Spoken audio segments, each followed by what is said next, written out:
Hello, everybody. Reality6 here, and welcome to something a little different. Today, we're going to be watching this video on YouTube, and I'm going to be kind of reacting to it.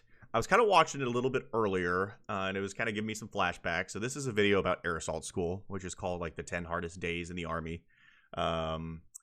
And it's kind of a walkthrough of the 101st Airborne's Air Assault School. The one I went to is a little different, but I thought it'd be kind of interesting to actually go through the whole thing and kind of talk about my experiences as well.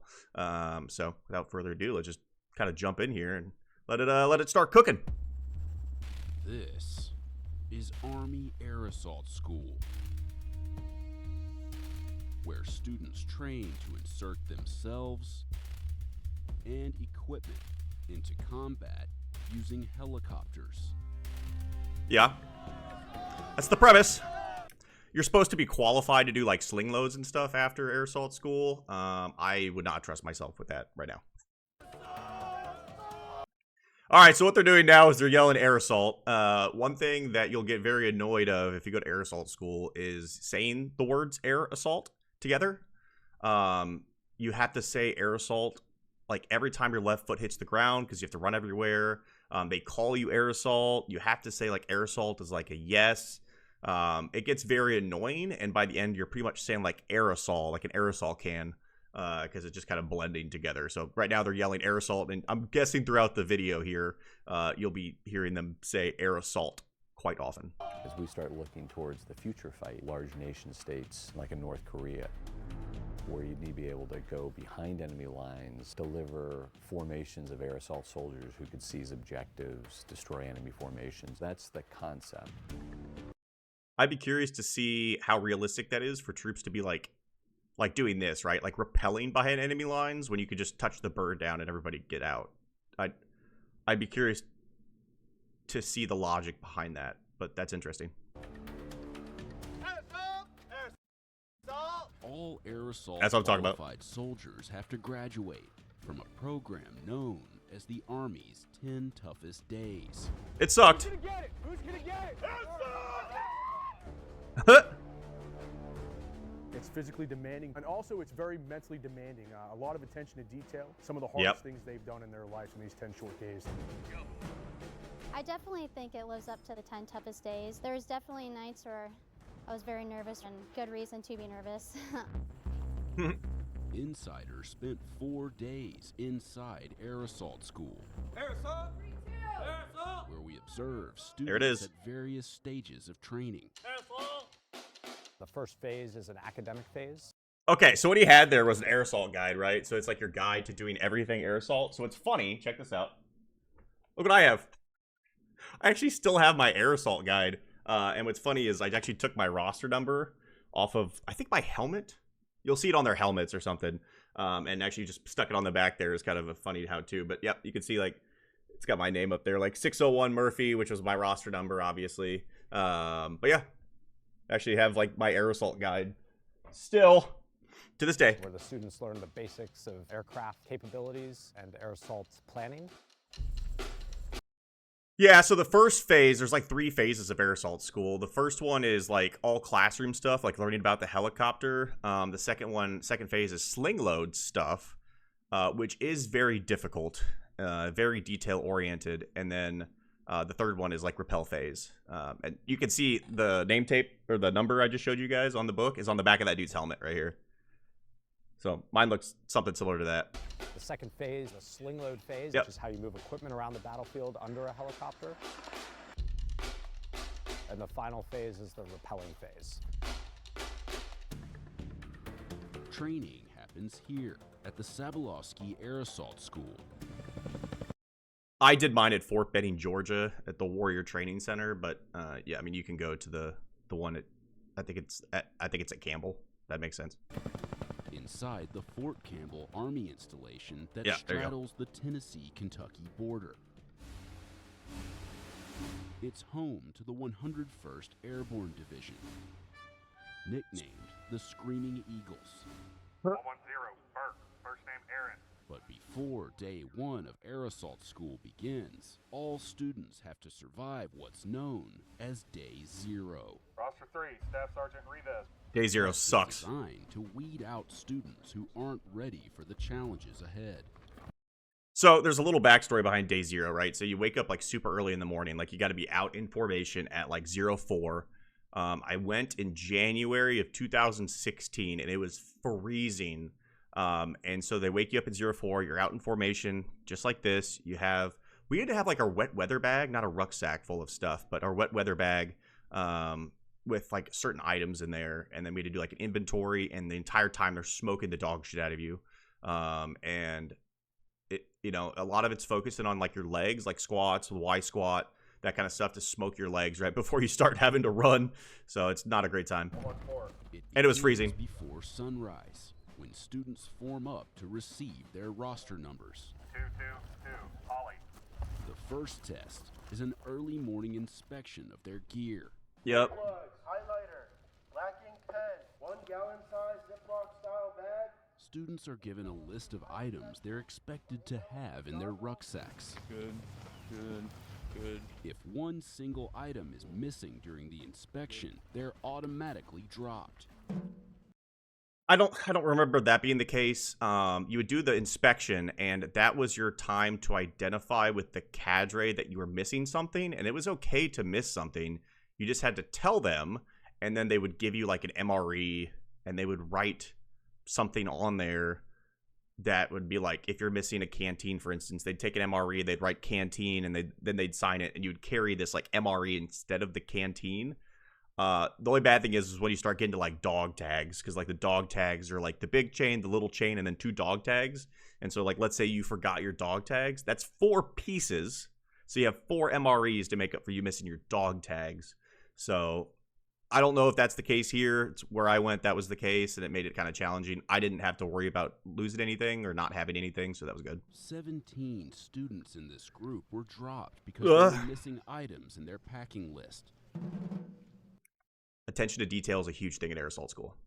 I'll just say that now. A lot of the things that get people dropped is not paying attention to detail, and that's pretty much what air assault school is about. Because it comes to the littlest thing can get someone hurt or injured, and we just want to make sure that they take it seriously. Yep. After the inspection, a 2-mile run with an 18-minute time limit.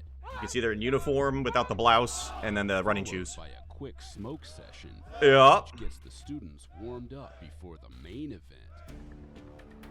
The obstacle course. So when we did the obstacle course, it was like, again, freezing to where when they were smoking us and before the obstacles, especially the rope, because the rope for us was the very first event. And then I think it was the Weaver and then like the Jacob's Ladder. So the first 2 mandatory events were like right off the rip. But the rope, it was so cold outside that they were having us run with like our hands tucked under our armpits just to keep our fingers warm enough to be able to grab the rope. It was freezing outside. That's the first moment where we filter out who is prepared to be here and who wants to be here. The course contains 9 different obstacles to test students' strength, agility, and confidence. 7 of them are considered minor. That's a lot harder than it Students looks. are allowed to fail 1 without being dropped. This one smoked me. The last 2 are major obstacles, and students must pass both. Otherwise, they have failed day 0. Did it say the last 2? The last 2 are major. And students must pass both. Otherwise, they have failed day 0. So for us, it was the first 2. You did the rope and then the Weaver and then all the other additional ones. So that actually is good, because if I would have had to do the Weaver at the end of all the other ones, that would have been really tough. That would have been very challenging. First, the aptly named Tough One. Go ahead on the right. A multi-part obstacle that starts with a 3-meter rope climb. Yep. and You got to know then how to climb a tests rope. Balance, along with upper and lower body strength at a height of over 30 feet. If you're afraid of heights, it can be very frightening. And if you don't know how to climb a rope, you're just going to be out of luck. Yeah? All right, air assault, what's your You actually have to have somebody sign off on you that you can climb a rope before you go. roster number? All right, take this over to the white truck right there. You're kind of gassed once you get failed. to that point, so it's all technique. The You get 2 second chances, so major you must have obstacle failed. Is the 35-foot tall confidence climb. I have a fear of heights, so the confidence climb was definitely one that was mentally challenging for me. Yeah. kept on pushing. You gotta push through. Height definitely helps at this school, like being tall. If you're shorter, the obstacles are way tougher. For students who successfully conquer the obstacle course, Day 0 is complete. Of the 292 students who started Day 0, 42 failed to complete it. So at a 292, 42 fails, so they're down to 250 right off the rip. Like, that's tough, and that sounds about right. I don't think our class is that big. Like, my roster number is like 601, but we didn't have like 600 people going through. I'm not quite sure how they broke down the roster numbers, but yeah, I mean, it was really, really challenging. You start off early and you finish early, so like you're back to the barracks early in the day, and you're kind of done because, yeah, it's really challenging right off the rip. By this time, these students have worked up an appetite, and they'll need their strength before the Army's 10 toughest days officially begin.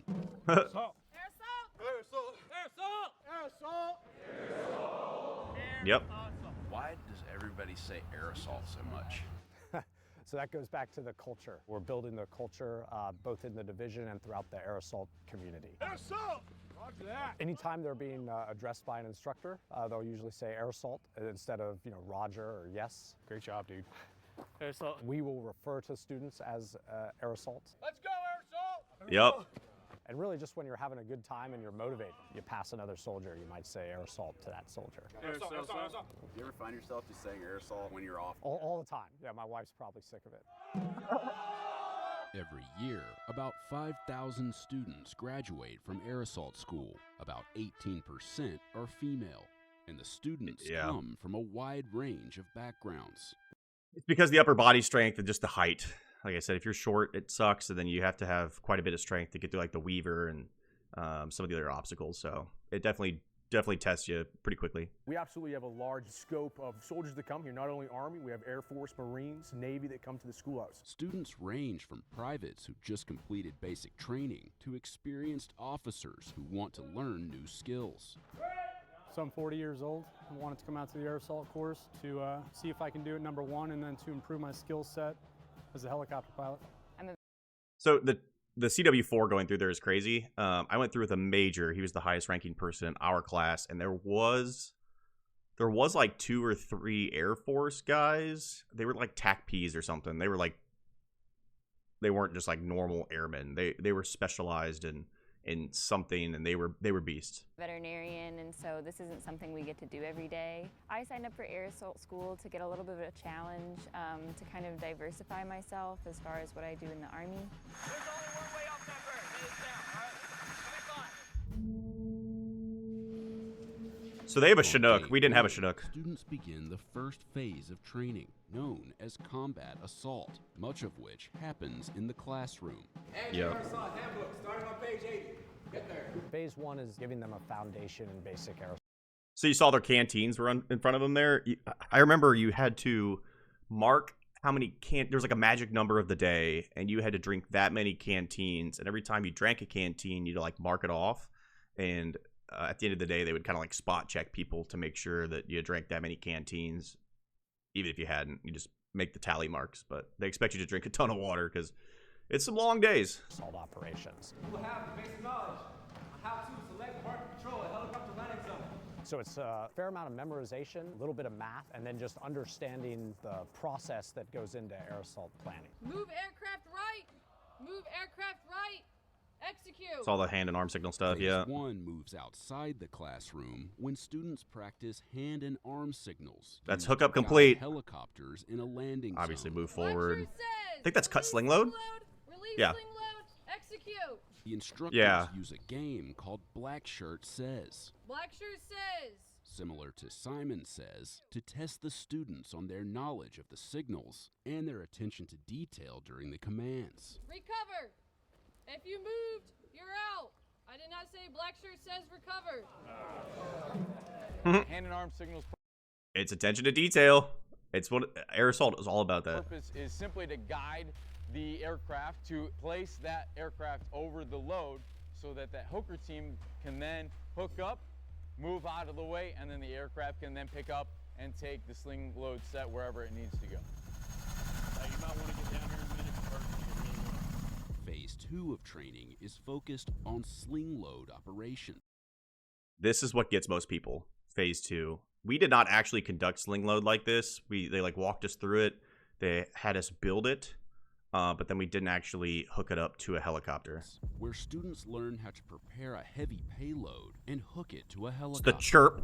What that stands for, I don't know, but it's called a chirp. Descends to as low as 8 feet off the ground during the operation. That would be kind of scary. I've never done that before. That's kind of our, if you want to call it our bread and butter here at 101st, where we can go deep behind enemy lines and resupply soldiers, whether that be beans and bullets or, you know, aircraft or artillery pieces. We take pride in that.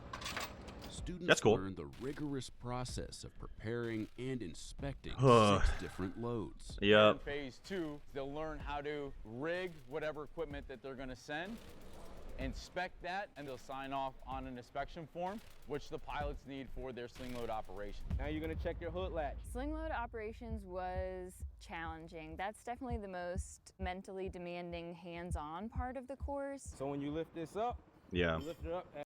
So yes, sling load operations kills a lot of people. It's the hands-on stuff. You have to take a test, and then you run outside. And so you saw that they had like the Humvee. They have like water buffaloes. They have bladders. They have the cargo nets all rigged up. And you have to know exactly what it should look like. You have to know what right looks like, and it could be something as like a nut or a bolt is on backwards, or instead of 5 inches, it's 7 inches, or, you know, something like that, something super small. Instead of 42 links, it's 43 on the chain. And it's a process, and to do that process, you have to like go out and methodically go over it over and over and over and over again. And most of the time during the night, they don't mess with you, like, and you're in the barracks. So we would go out, and they would leave this stuff rigged and out and open for you to see what right looks like all the time. And you create a process. So you like start somewhere, you touch this, you touch that, you look at this, you look at that. And by the time you're done, by the time you're actually going through, you just kind of follow your process. And like they said, I think there was 9 different things rigged, or 6 or something. And they don't like, so you practice on all of them, but they'll pick on test day like 4. And then everybody has to inspect those 4 items. And if you don't get a first time go, like I did not get a first time go on the water buffalo, they make you go sit in like a staging area, and then they bring you back to do the same piece of equipment again. So all I had to do was inspect the water buffalo, and I was able to find the deficiencies the second time. But it sucks because they say if you get to the end and you don't know, or you didn't find all your deficiencies, start back from the beginning. Don't panic. Don't start like, you know, micro picking stuff out or trying to go backwards. Just go to the beginning and start over. It's not like you have a lot of time to begin with, but yeah, so I started over from the beginning, and the last deficiency that I needed was actually at the end. So if I would have gone in reverse, I would have probably been fine, but I failed. I had to go to this little staging area and then come back and inspect the water buffalo again. Luckily, I got it the second time. It was a lot easier.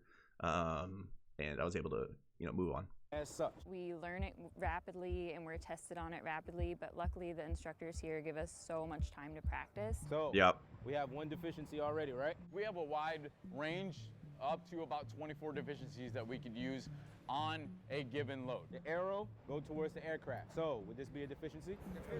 We'll show them clean loads so they understand how the whole process looks. Then we give them dirty loads. Dirty loads have all the deficiencies. Then you ensure that your chains aren't twisted, all right, and they're wrapped one time and one time only. So what do we have right here? Deficiency. Yeah, see, it can be something as small as that. More than once. So Yep. then they can work through and say, oh, okay, I see how this is different, or this looks weird, this is the wrong type of whatever. That way they have full confidence come test day that they'll pass the hands-on portion. Everybody good? Any questions? All right, good luck. So the hardest part is the cargo nets. There's like an 822 cargo net. There's another cargo net, and you really hope come test day they don't have both cargo nets, because those are the most difficult. We had a water buffalo, 1 cargo net, a Humvee. It might have been 2 Humvees. I think it was. I definitely remember the water buffalo because that's what I failed. The cargo net and a Humvee. There might have been another one, but I don't remember. Don't suck. Don't suck. So this is the written Students test have to pass beforehand, a I guess. 50-question written test with Yeah. a minimum score of 70%. You have 2 minutes to identify 3 out of 4 deficiencies on the Humvee. Okay. Remember, you only have 5 responses. They inspect the rigging of 6 different payloads and have to identify 3 different deficiencies on Yeah, it's the water each. buffalo.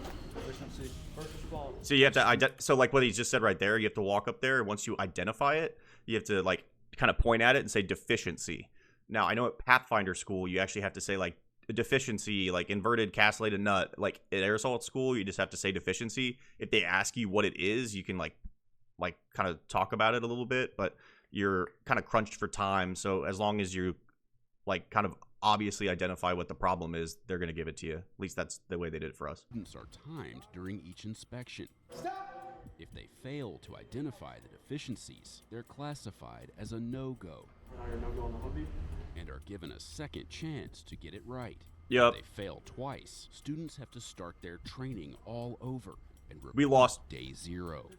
We lost a huge chunk of people to sling loads. Like as many, they lost 42 on day 0. I bet they lose way more with sling loads. Like I feel like there was a formation as big of people that didn't pass sling loads as there was that did. It was insane, and I was very nervous waiting in the little side area because they don't let you go back and like practice again. You just kind of have to go mentally through everything. Then they call you up and you get another chance. So There are a lot of students that get dropped because there are so many finite details.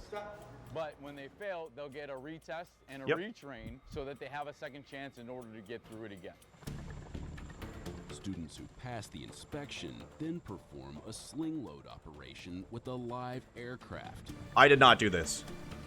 This group's objective: to attach the A-22 cargo bag to Yeah, a hook A-22, yeah. on the bottom of a CH-47 helicopter.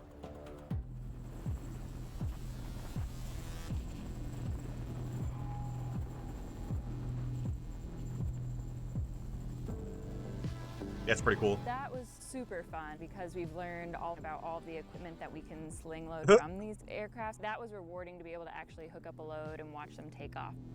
Yeah. The rotor wash on that thing must be wild, by the way. I don't know if that's why he fell, but that dude fell.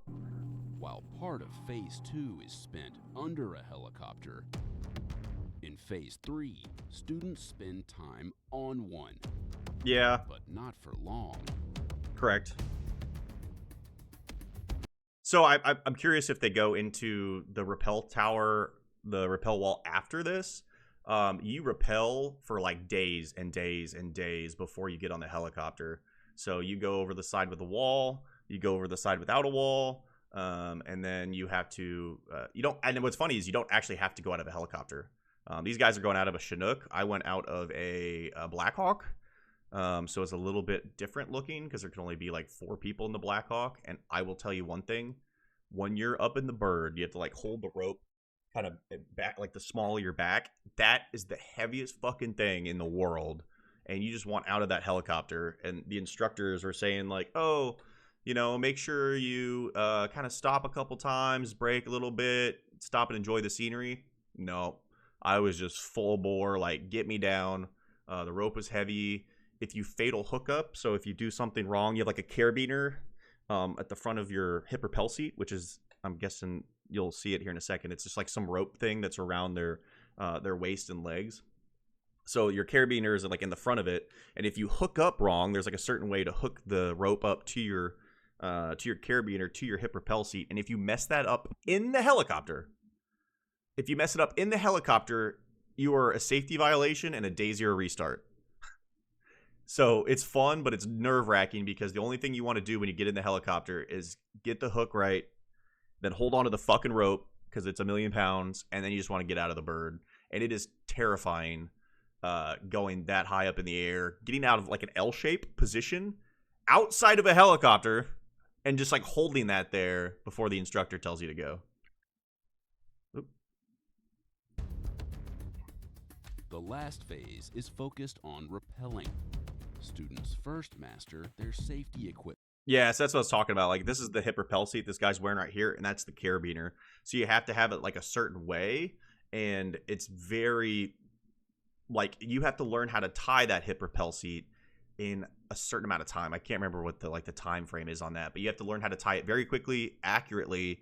The instructors inspect you before you even get up on the tower, or before you get up in the helicopter, obviously, to make sure the hip rappel seat itself is correct.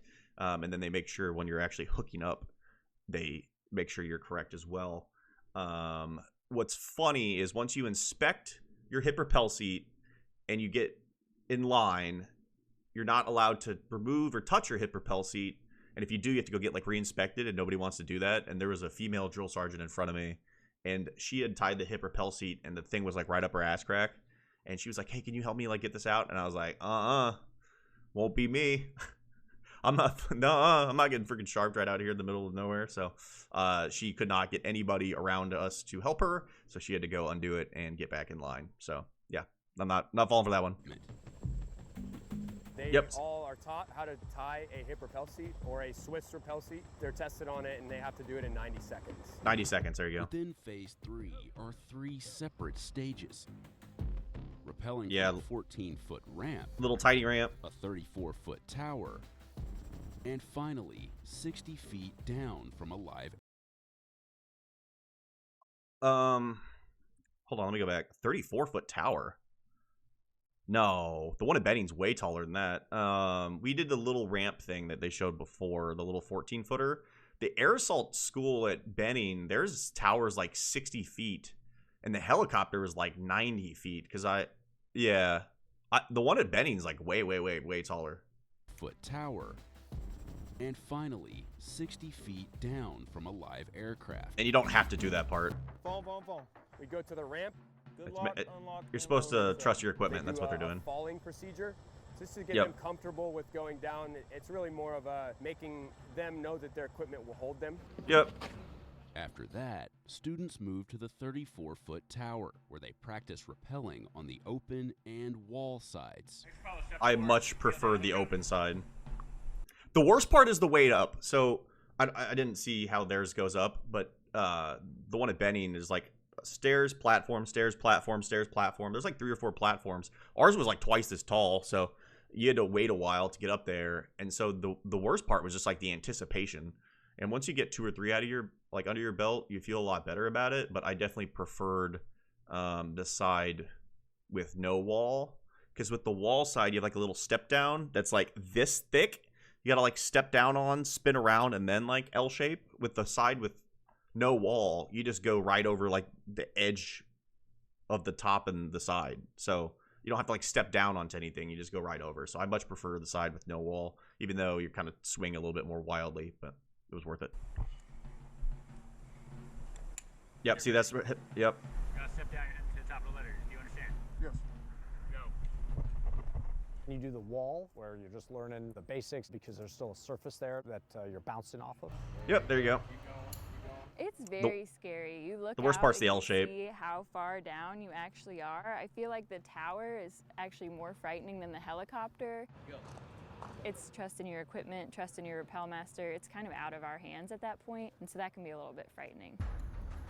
Yep, I prefer that right there. Rappel, because that'll simulate what it's like out of an aircraft. So much better. You're just using your brake hand and nothing else to control your descent to the ground. I wonder if they're going to show the idea behind it is once you're at 34 foot, you can't really tell how high you are. So then when they get 60 foot in an aircraft, they can't really tell much of a difference. There's a big difference. So I don't know if they're going to go into this, but you have to do it like, you have to do a whole bunch of different ones. You have to go off the wall, off the side with no wall. Then you have to do like a combat rappel with like a rucksack weighing you down. There was, and like a rubber ducky weapon.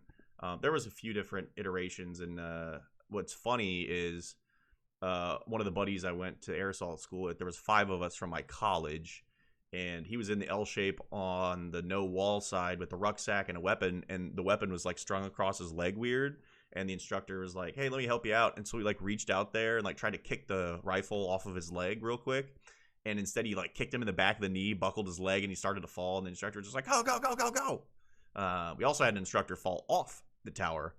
One of the air assault sergeants, he like plummeted down, smacked into the ground like in front of everybody.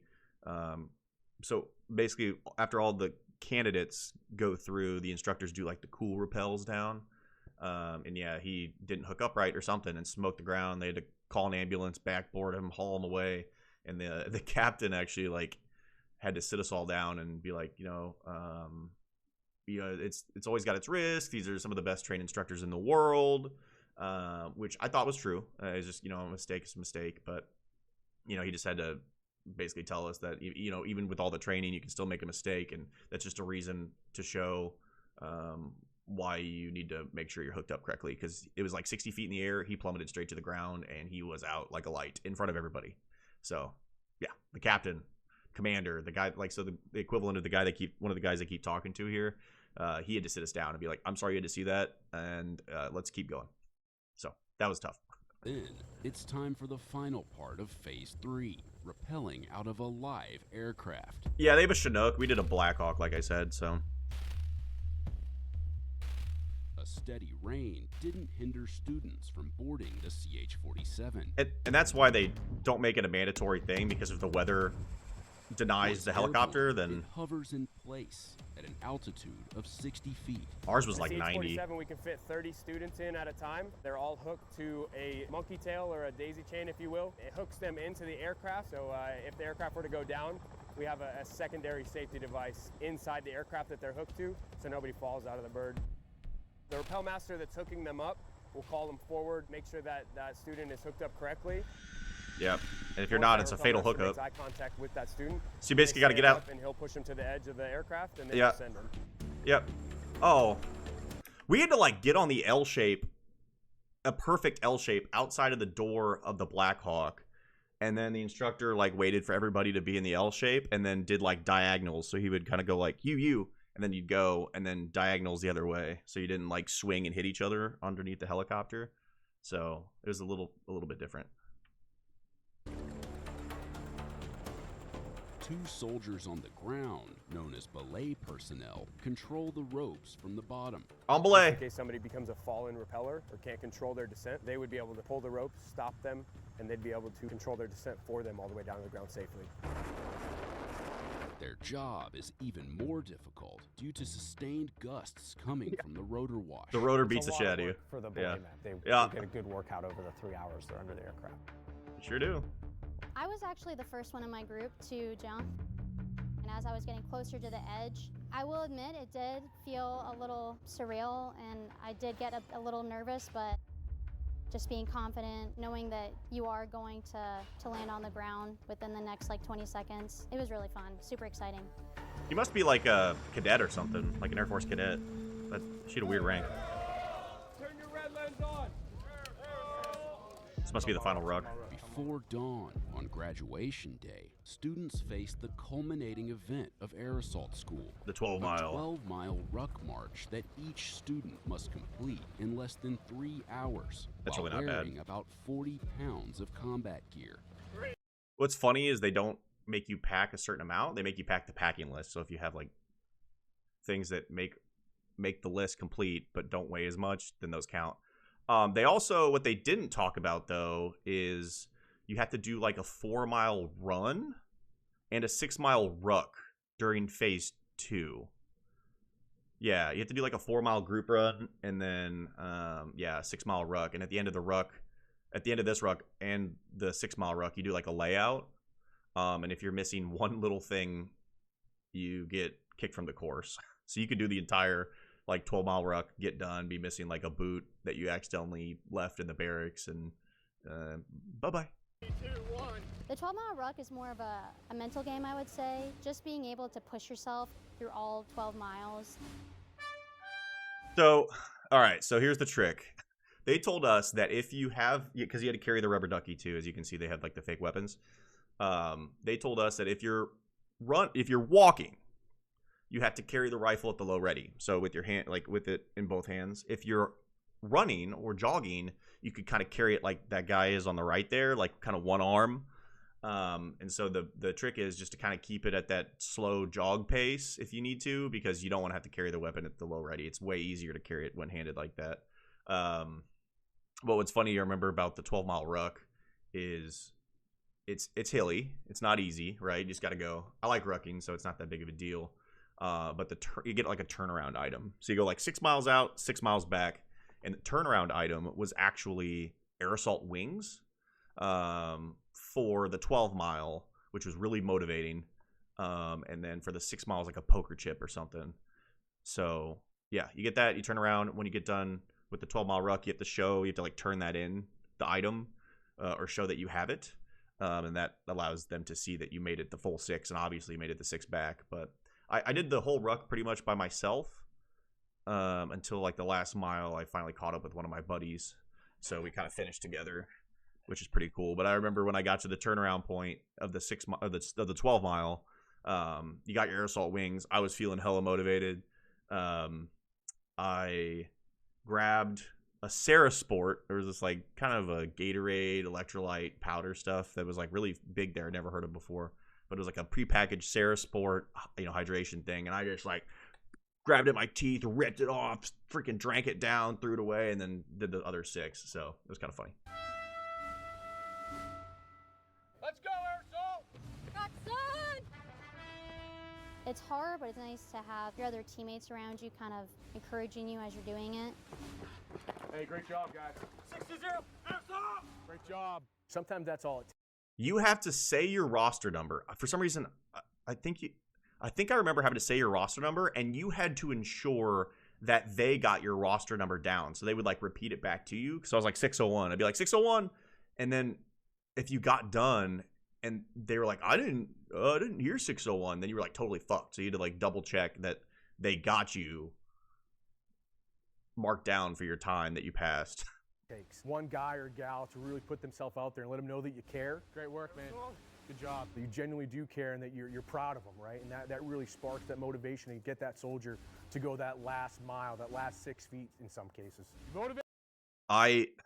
On the 4 mile run that we did, the very last like 100 meters, we like sprinted it out. And man, I messed my foot up so bad somehow. The medic diagnosed me with like plantar fasciitis on my right foot, and it hurt so fucking bad. And I was like, what are my options? And he's like, well, you can take this like Tylenol and push through, or you could like recycle and start over. And I was like, I think I can push through if that's my option. So I did the 6 mile and 12 mile with like a really fucked up foot. So that was fun. Another 10 more, let's go. Another 10, we can make that happen. No, not playing. Okay.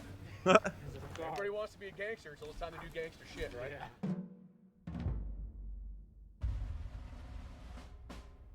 All right, undo your ruck and dump it out. Oh, this is the most nerve-wracking part of the whole fucking thing. This is the last thing you do before you graduate air assault school. So you've done all the other stuff, right? You've done day 0. You've taken all the tests. You did the sling loads. You rappelled out of a helicopter. You did a 4 mile run, a 6 mile ruck, a 12 mile ruck. And then there's this thing, the layout. And this was so freaking nerve-wracking because you have to have everything on the packing list. If you're missing one little tiny thing, you're done. They're sending you home. You're like a day 0 restart. There is no exception.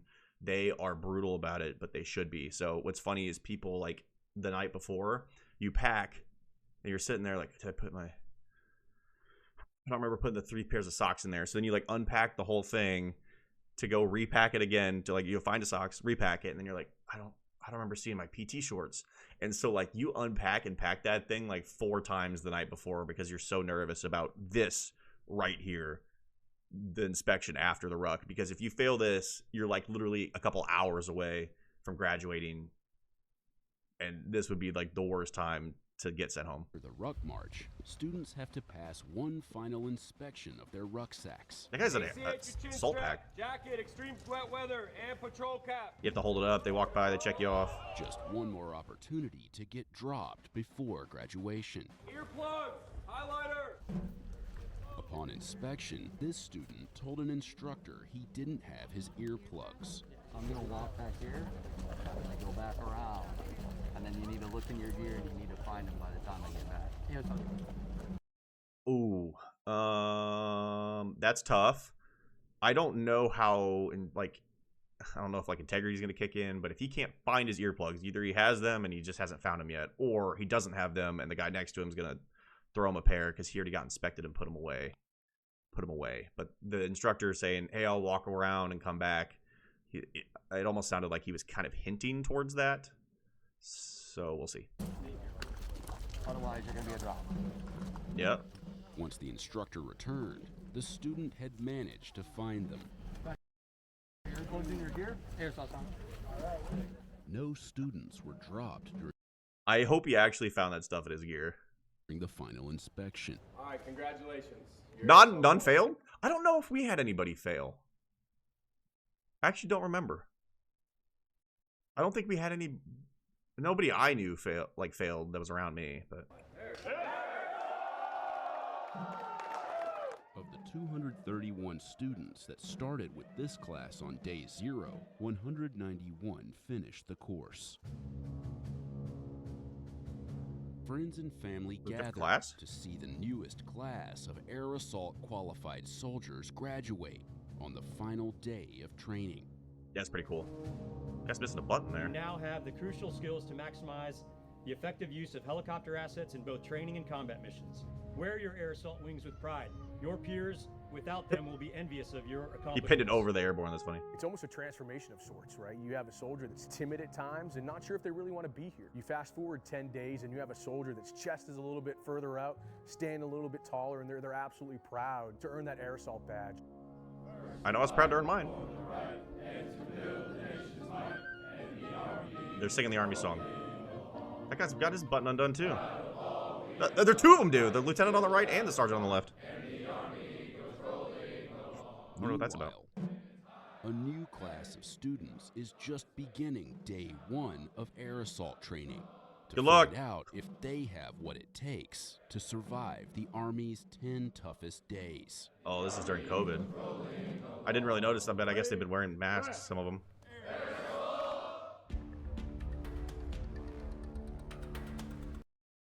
Okay, cool. Yeah, so that's Army Air Assault School. It definitely was very challenging. I'm very proud of my my attendance. I have the air assault wings tattooed on my arm there. It was definitely something that gave me a huge boost of confidence before going to officer candidate school. So I went to air assault school, like I said, in January. It's like 5 through 15, 5 through 16, something like that, of January, and I went to officer candidate school in like June. So it was like the little pick-me-up I needed to give me the confidence to get into OCS and conquer and graduate that. But yeah, very proud about air assault. A lot of people go, a lot of people want to go. I was very fortunate enough to get an opportunity to go. I went with 5 friends from school. All 5 of us graduated. We actually have some cool pictures of us. Actually, one specifically that I can kind of think of us there, all in front of the Blackhawks that are rappelling. I'll try to put them on the screen here off to this side so you can kind of see what I'm talking about. But there's me with my wings when I got back with my dad, which is really cool. I brought him an MRE. And yeah, so I have it definitely sewn onto my uniform. And what's funny is I actually stopped wearing it for a while because as a badge, if you don't have it sewn on, I hated taking the badge off, putting it on, taking it off, putting it on, put the cardboard behind it. So I actually stopped wearing it. So I ended up just getting my stuff sewn on because I definitely am very proud of my air assault badge, as you can see why. And then, yeah. So again, air assault school, tough. Would highly recommend you going. It's attention to detail oriented. It is very, heavily focused on the physical aspect of it. But yeah, it's doable. If I can do it, you can do it. So if you go to air assault school, good luck. And air assault.